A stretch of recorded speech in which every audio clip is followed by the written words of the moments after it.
نحمده ونصلي علی رسولہ الکریم۔ اجتماع ساکنین کی دو قسمیں تھیں، علی حدہ علی غیر حدہ۔ علی حدہ پر اس سے قبل 2-3 ویڈیوز بن چکی ہیں، اور آج کا سبق اجتماع ساکنین کی دوسری قسم اجتماع ساکنین علی غیر حدہ ہے۔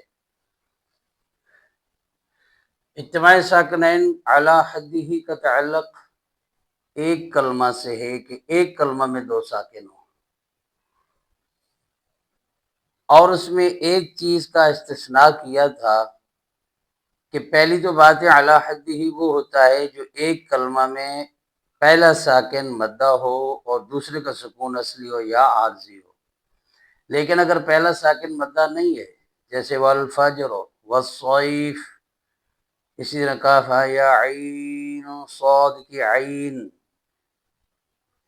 اور دیگر والفجر والعصر اذا یسر، یہ گو کلمہ ایک ہے مگر اس میں پہلا ساکن مدہ نہیں ہے، تو یہ علی غیر حدہ میں گو ایک کلمہ ہے مگر علی غیر حدہ میں شامل ہو جائے گا۔ اور اس کے علاوہ ایک کلمہ میں دو ساکن ہوں، پہلا ساکن مدہ ہو، دوسرے کا سکون اصلی ہو یا عارضی ہو، وہ علی حدہ ہوتا ہے۔ اور آج کا سبق علی غیر حدہ کی جو دوسری قسم ہے اجتماع ساکنین کی۔ سوال: اجتماع ساکنین علی غیر حدہ سے کیا مراد ہے؟ جواب: جب دو ساکن دو کلموں میں اس طرح آ جائیں کہ پہلا ساکن پہلے کلمہ کے آخر پر ہو اور دوسرا ساکن دوسرے کلمہ کے شروع پر ہو، ایسی حالت کو اجتماع ساکنین علی غیر حدہ کہتے ہیں۔ جیسے وقال الحمد، یہ اصل میں ہے وقال الحمد۔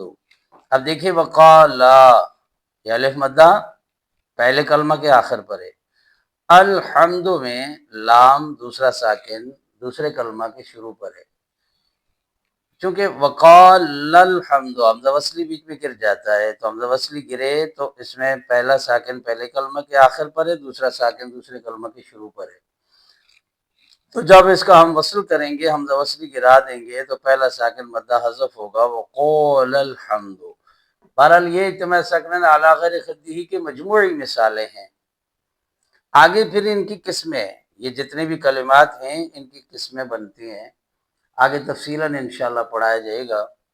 انتم الاعلون، یہ اصل میں ہے انتم الاعلون، یعنی حمزہ وصلی بیچ میں گرا تو میم کو ضمہ دیا، انتم الاعلون، انتم میم ساکن، الاعلون کا لام ساکن، یہ دو ساکن ہو گئے، تو اس کو اجتماع ساکنین علی غیر حدہ کہتے ہیں۔ اسی طرح من اللہ، اصل میں ہے من اللہ، یہ نیچے لکھا ہوا ہے، اصل میں من اللہ، پہلے کلمہ کے آخر پر نون ساکن، دوسرے کلمہ کے شروع میں لام ساکن۔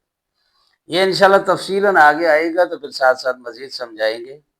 قل ادعو، اصل میں ہے قل ادعو، یہ نیچے لکھا ہوا ہے، حمزہ وصلی گرا دیں گے، پہلے لام کو زیر دیں گے تو بن جائے گا قل ادعو۔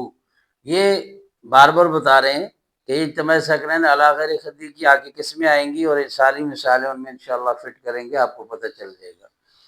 یہ اوپر تو قرآن پاک میں جو کلمات لکھے ہیں وقال الحمد، اصل میں ہے وقال الحمد، اس تعریف کے مطابق کہ جب دو ساکن دو کلموں میں اس طرح آئیں کہ پہلا ساکن پہلے کلمہ کے آخر پر ہو، دوسرا ساکن دوسرے کلمہ کے شروع پر ہو۔ انتم الاعلون، اصل میں ہے انتم الاعلون، من اللہ، اصل میں ہے من اللہ، قل ادعو، اصل میں ہے قل ادعو، تو یہ حمزہ وصلی گر جائے گا۔